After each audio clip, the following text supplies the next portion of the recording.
இந்த கேக் வந்து எங்கே ட்ராவல் ஆக போகுது அப்படின்னு தெரியாமலேயே வந்து இந்த கேக் வந்து நான் ப்ரிப்பேர் பண்ணிக்கிட்டு இருக்கேன். இது வந்து ஒரு பிளாக் அண்ட் பென்டோ கேக்கு. ஆக்சுவலாக வந்து கஸ்டமர் கையில் நான் கொடுக்குற வரைக்கும் இந்த கேக் வந்து எங்கே போகுதுன்னே தெரியாது. கடைசியில் பார்த்தா வந்துட்டு திருநெல்வேலிக்கு போகுது அப்படின்னு சொல்கிறாங்க. எனக்கு கேட்டுட்டு செம்ம ஷாக்கிங்கு. சரி, ஓகே, சுவாலி முடிஞ்சது அப்படின்னு தான் வந்து நினச்சேன். அவங்ககிட்ட கொடுத்தும் விட்டுட்டேன். என்ன நிலைமையில போய் சேர்ந்துச்சுன்னு தெரில. பட் வந்து கஸ்டமர் வந்து ஃபீட்பேக் நல்லாவே கொடுத்துருந்தாங்க. அது வரைக்கும் ரொம்ப ஹாப்பி. சரி, ஓகே, நம்ம வந்து நெக்ஸ்ட் கதைக்குள்ளே போயிடலாம். அப்புறம் வந்துட்டு அந்த கஸ்டமர் கிட்ட நான் அவங்கள பற்றி எதுவுமே சொல்லிக்கல. சரி, ஓகே அப்படின்னு சொல்லிட்டு ஆர்டர் அக்செப்ட் பண்ணிவிட்டு அவங்களுக்கு செஞ்சு கொடுத்துட்டேன். எப்பயும் போல் நல்ல ஃபீட்பேக் வந்து அவங்க கொடுத்துருந்தாங்க.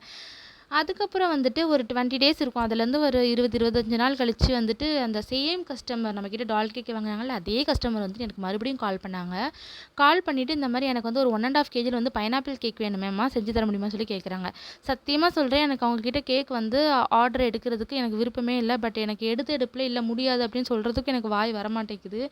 அப்புறம் சரி, ஓகே அப்படின்னு சொல்லிட்டு சரிக்கா அப்படின்னு சொல்லிட்டு அவங்க வந்துட்டு இதில் வர எனக்கு வார்னிங் கொடுக்குறாங்க. லாஸ்ட் டைம் மாதிரி இருக்கக்கூடாதுமா, கொஞ்சம் நல்லா பண்ணித்தா அப்படின்ற மாதிரி சொல்லிட்டாங்க. எனக்கு வந்து மனசில் என்ன ஓடுதுன்னா, அப்போ எதுக்குப்பா என்கிட்ட ஆர்டர் பண்ணுறீங்க அப்படின்ற மாதிரி ஓடுது. ஆனால் எனக்கு சத்தியமாக அது எனக்கு ஏன்னு நான் சொல்லலைன்னு தெரில அந்த டைமில். சரிக்கா, நான் வந்து நல்லா பண்ணித்தரேன் அப்படின்னு சொல்லிட்டு பாவம் போல் எடுத்துட்டேன் கேக் ஆர்டரை.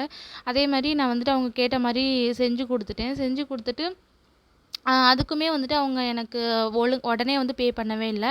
2 டேஸ் கழிச்சு நான் வந்துட்டு அமௌண்ட் கேட்டேன். அதுக்கப்புறம் தான் வந்து அவங்க பே பண்ணாங்க. ஆனால் எந்த இதுவுமே சொல்லலை, ஃபீட்பேக்கும் சொல்லலை, நல்லா இருந்துச்சா நல்லா இல்லையா அந்த மாதிரி எதுவுமே என்கிட்ட சொல்லலை.